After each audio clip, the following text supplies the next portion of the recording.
ನೀವು ಏನ್ರ ಸಾಧನೆ ಮಾಡ್ತೀರಾ? ನಾವು ಗಂಡೆತ್ತೋರು, ಮೇಲಾಗಿ ಅವ್ರಿಗೆ ಮಣ್ಣು ಮುಕ್ಕಿಸ್ಬೇಕಂತಿರೋರು. ಅಂಥದ್ರಲ್ಲಿ ಅವ್ರ ಮುಂದೆ ತಲೆ ತೆಗ್ಸ್ಕೊಂಡು ಮಾಡುವಂತ ಸಾಧನೆಯಿಂದ ನಮ್ಗೇನ್ರಿ ಸುಖ ಸಿಗುತ್ತೆ? ಅಪ್ಪ ಮಗ ಸೇರ್ಕೊಂಡು ದೊಡ್ಡದಾಗಿ ಪ್ಲಾನ್ ಮಾಡಿದ್ರಲ್ಲ, ಅದ್ರಲ್ಲಿ ಒಂದಾದ್ರೂ ನೆಟ್ಟಗಾಗಿದ್ಯಾ? ಆ ನಾಗೇಂದ್ರ ನಮ್ಮನೆ ಅನ್ನ ತಿಂದು ನಮ್ಮನ್ನೆಲ್ಲ ಹೇಳ್ಸ್ತಾನಲ್ಲ, ಅದನ್ನು ನೋಡ್ಕೊಂಡು ನಾನು ಸುಮ್ಮನೆ ಇರ್ಬೇಕಾ? ನಾವು ಬದಲಾಗಿದ್ದೀವಂತೆ, ನಿಮ್ಮಪ್ಪ ಬುದ್ಧಿ ಕಲಿಬೇಕಂತೆ.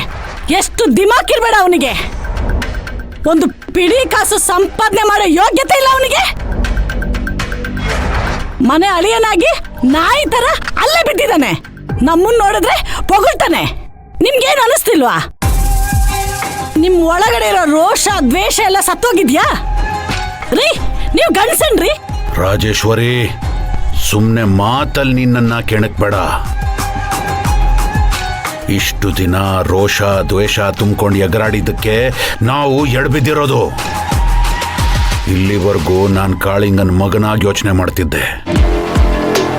ಈಗ ಒಬ್ಬ ರಾಜಕಾರಣಿಯಾಗೆ ಕೆಲಸ ಮಾಡಬೇಕು ಕಣೆ.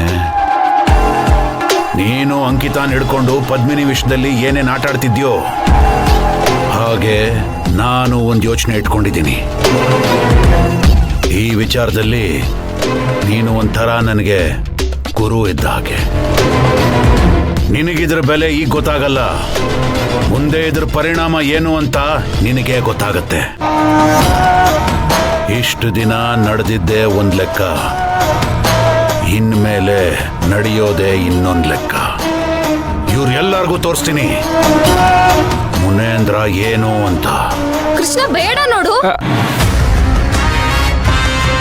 ಕೃಷ್ಣ ತಗೊಳ್ಳಿ ತಗೊಳ್ಳಿ ತಗೊಳ್ಳಿ. ಬಿಡು ಕೃಷ್ಣ.